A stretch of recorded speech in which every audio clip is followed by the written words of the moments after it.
Para algunas personas, algunas respuestas podrían venir a su mente, y esto dependería, claro está, de la iglesia a la que pertenezcan, considerándola como la única y verdadera.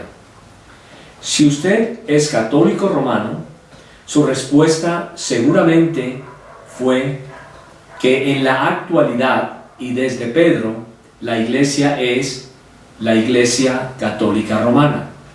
Si usted es mormón, seguro que piensa que la iglesia mormona es la única y verdadera. Y si es adventista, seguro que será la iglesia del séptimo día. E inclusive, si usted es cristiano, podría pensar que la única y verdadera iglesia es en la que usted se congrega. Y así podríamos continuar. Sin embargo, el concepto de iglesia, tal como lo vemos hoy, no fue enseñado ni por Jesús ni por los apóstoles. Tampoco ninguno de los autores del Nuevo Testamento hace referencia al lugar de asamblea como la iglesia. La iglesia simplemente, y como veremos más adelante, se compone de los salvos, o sea, de los hijos de Dios. Pero, ¿cómo se le debe llamar en la actualidad a la iglesia de Cristo? ¿Será que Él dejó un nombre establecido? Y en caso de que existiera base bíblica, ¿cuál sería ese nombre? ¿Podremos encontrar en la Biblia algún versículo que afirme en forma clara que tal iglesia es la de Cristo? Difícilmente.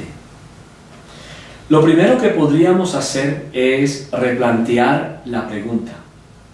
Ante todo, Cristo no nos prometió alguna iglesia, o que si pertenecíamos a alguna en particular, tendríamos asegurada la salvación.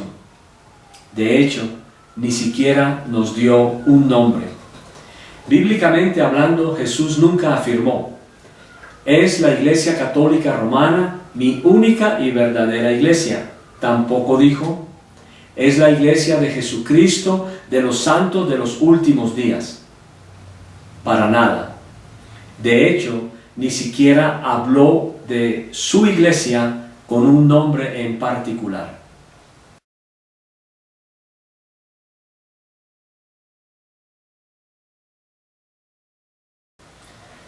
Ante todo, el Señor Jesús enseñó que su iglesia sería edificada sobre la roca.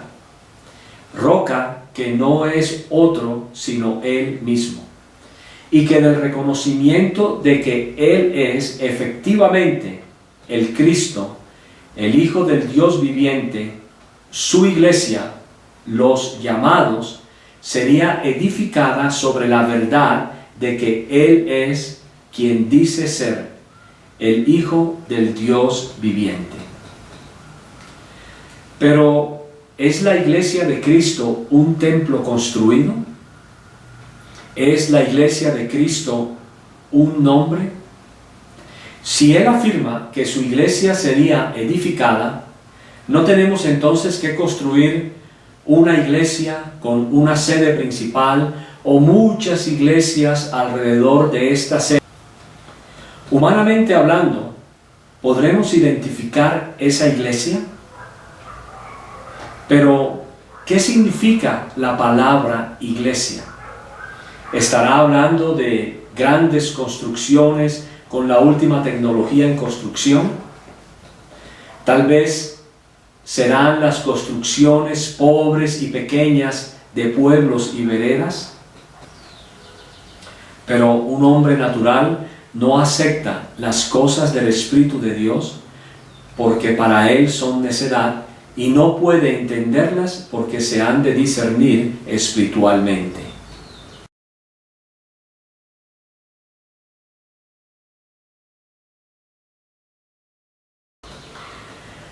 Ante todo, iglesia no es indicativo de templo. o el edificio que es la iglesia tal. Tampoco habla de una construcción, ya sea grande o pequeña, sea lujosa o sencilla, y menos del nombre particular de alguna iglesia universal o denominación, sea católica, cristiana, mormona, adventista, etc. Y para el estudio de esta palabra iglesia, el mejor ejemplo es el siguiente. Y yo también te digo que tú eres Pedro, y sobre esta roca edificaré mi iglesia, y las puertas del Hades no prevalecerán contra ella. En este versículo, malinterpretado en la mayoría de los casos por la Iglesia Católica Romana y otras denominaciones, la palabra iglesia fue tomada de la palabra eclesia del griego.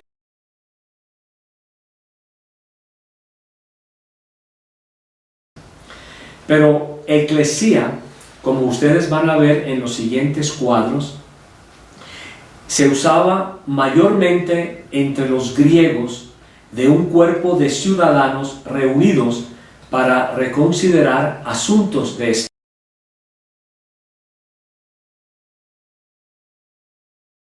Estado. Estos eran los llamados de.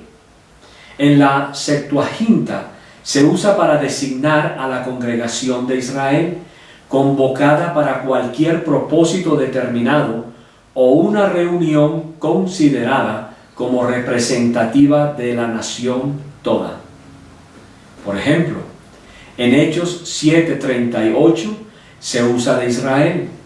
En Hechos 19:32 y versículo 41 de una turba amotinada.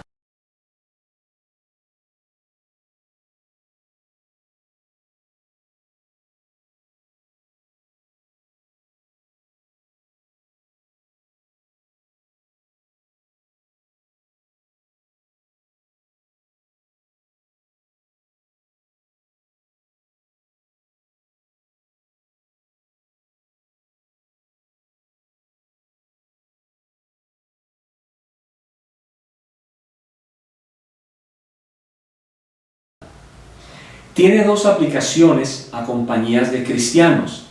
Primero, de toda la compañía de los redimidos a través de la era presente, la compañía de la que Cristo dijo, edificaré mi iglesia, y que es descrita adicionalmente como la iglesia, la cual es su cuerpo.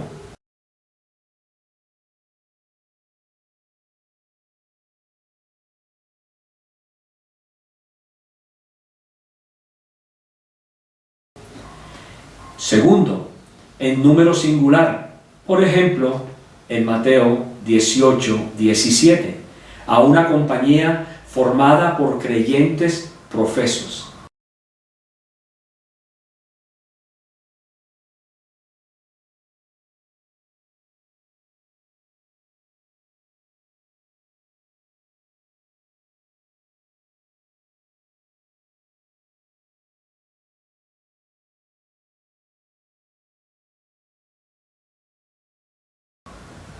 Y en plural, refiriéndose a las iglesias en un distrito o en un área particular. Esta palabra, entonces, podría ser usada en sentido general e incluiría todos los salvos, a los llamados fuera. En sentido particular, eclesia incluye solamente los llamados en un lugar particular. Por ejemplo, la iglesia en Jerusalén, la iglesia en Filipos, la iglesia en Éfeso y así sucesivamente. Pero el punto principal sigue siendo el mismo.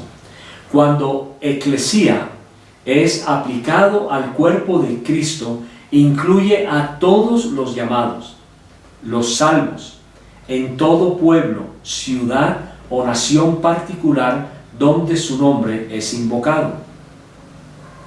A la iglesia de Dios que está en Corinto, a los santificados en Cristo Jesús, llamados a ser santos, con todos los que en cualquier lugar invocan el nombre de nuestro Señor Jesucristo, de ellos y nuestro.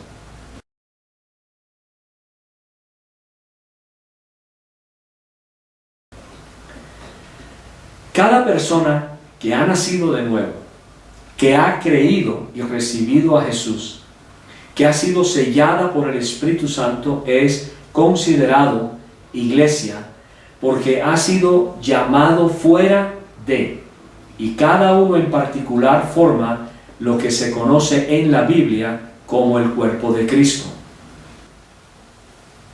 Cuando estoy hablando de creer en Jesús, no solo me estoy refiriendo al hecho de creer en Jesús como un hombre que hizo grandes prodigios en esta tierra, que caminó en rectitud, que fue un hombre moralmente alto.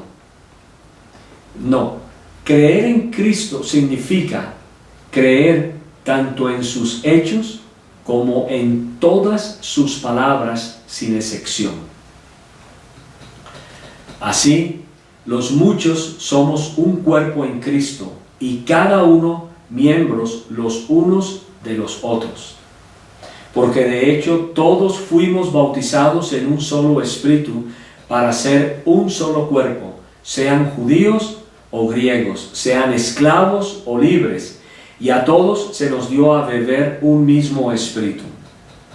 Y vosotros sois el cuerpo de Cristo y miembros cada uno en parte.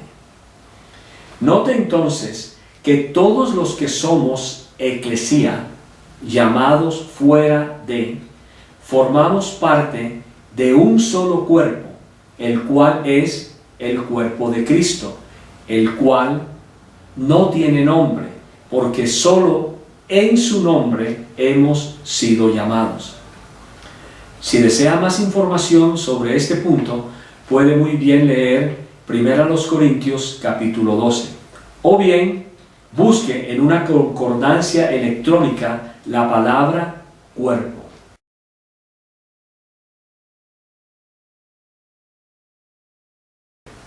Bíblicamente no existe ninguna cabeza visible que deba gobernar la Iglesia de Cristo en un tipo de jerarquía piramidal, o que Dios mismo haya establecido alguna persona, hombre o mujer, al mismo nivel de él o siquiera debajo de él.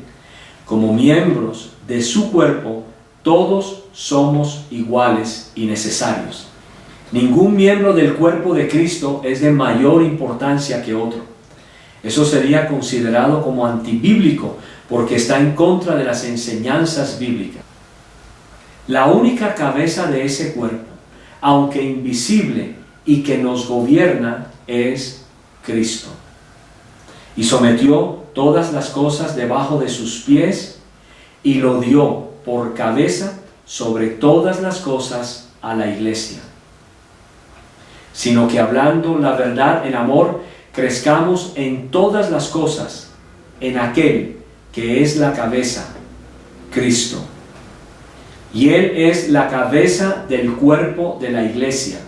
Él es el principio, el primogénito de los muertos, para que en todo tenga Él la preeminencia. La palabra cabeza se ha traducido del griego kephale. Además de su significado natural, se usa metafóricamente de la autoridad o dirección de Dios en relación con Cristo, de Cristo en relación con los hombres creyentes, del marido en relación con la esposa, de Cristo en relación con la iglesia, de Cristo en relación a los principados y potestades. En cuanto a 1 Corintios capítulo 11, versículo 10, tomado en relación con el contexto, la palabra autoridad se refiere probablemente por metonimia a una señal de autoridad, siendo los ángeles testigos de la relación preeminente establecida por Dios en la creación del hombre como se acaba de mencionar, con la significación espiritual con respecto a la posición de Cristo en relación con la iglesia. Se usa también de Cristo como el fundamento del edificio espiritual representado por el templo, con su principal piedra del ángulo. Simbólicamente se usa también de los gobernantes imperiales del poder romano, tal como este es visto en las visiones apocalípticas.